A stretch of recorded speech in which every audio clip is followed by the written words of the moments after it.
Kabar ini, kabar terkabar.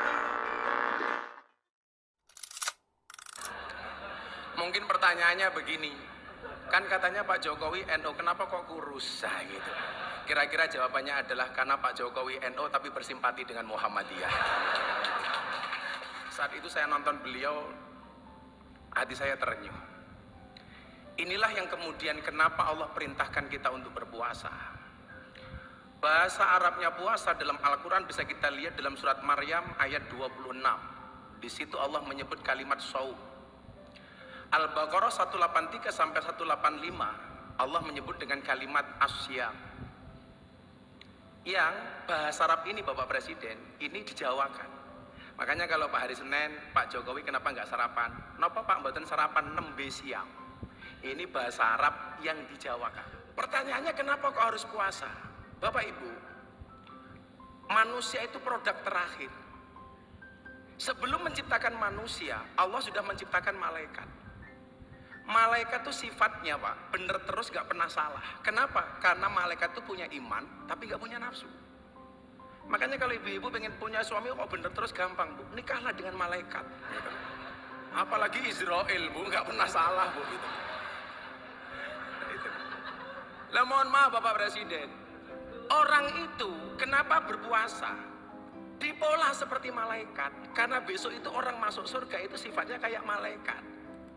Malaikat itu nggak makan, nggak minum, nggak kumpul. Maka bulan Ramadan ini manusia dibuat seolah-olah seperti malaikat. Ada makanan nggak boleh makan, ada minuman nggak bisa minum, ada istri nggak boleh kumpul. Kenapa? Supaya kita mendekati sifat malaikat yang akhirnya pantas untuk masuk surga.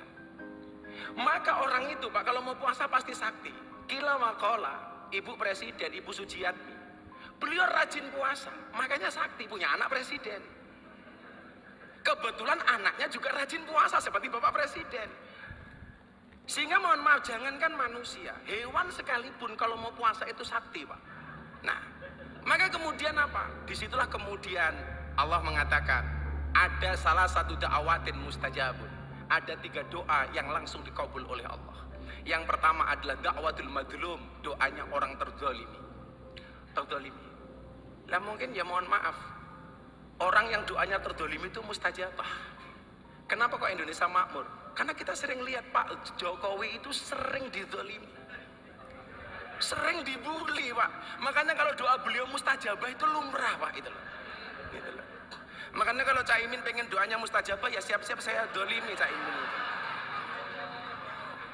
Kemudian yang kedua adalah doa orang tua kepada anak. Ini langsung istijabah oleh Allah. Makanya kalau sang ibu Bu Sujiatmi sering puasa, kemudian mohon maaf lisannya ini sakti Pak mustajabah, maka menghasilkan anak yang luar biasa. Saya selalu meyakini ora ono mulyane anak tanpa tirakate wong tua. Kemuliaan seorang anak itu berangkat dari tirakat orang tua. Saya lagi mengulik dari teman-teman saya di Solo. Dulu amalia Ibu Sujiatmi itu yang hebat apa sehingga melahirkan seperti Pak Jokowi? Ternyata salah satu amalianya adalah puasa. Karena doa terakhir yang dikabulkan oleh Allah dan pasti dikabulkan adalah da'watus shaim, doanya orang berpuasa. Maka ketika kita puasa inilah kemudian kita menjadi orang baik. Di situ Allah mengatakan innallaha yuhibbul muhsinin. Allah itu mencintai orang-orang yang baik. Kalau dia baik Pak gak akan korupsi. Kalau dia baik gak akan menyakiti hatinya rakyat. Kalau dia baik Pak gak akan tersinggung. Restoran buka di siang hari di bulan Ramadan. Jangan malah teriak-teriak takbir. Waduh Pak, murah amat takbir hanya untuk nutup rumah makan. Kalau saya ketemu Pak Pizul ada rumah makan bukan takbir Pak, tapi traktir gitu Pak. Itulah alasan Bapak kenapa orang puasa itu mulutnya bau. Supaya orang puasa itu banyak diamnya. Maka bulan Ramadan itu yang perlu ditutup bukan restorannya tapi mulutnya. Kenapa? Karena puasa itu orang puasa itu tidak untuk dihormati, tapi akan melahirkan pribadi yang terhormat. Nah,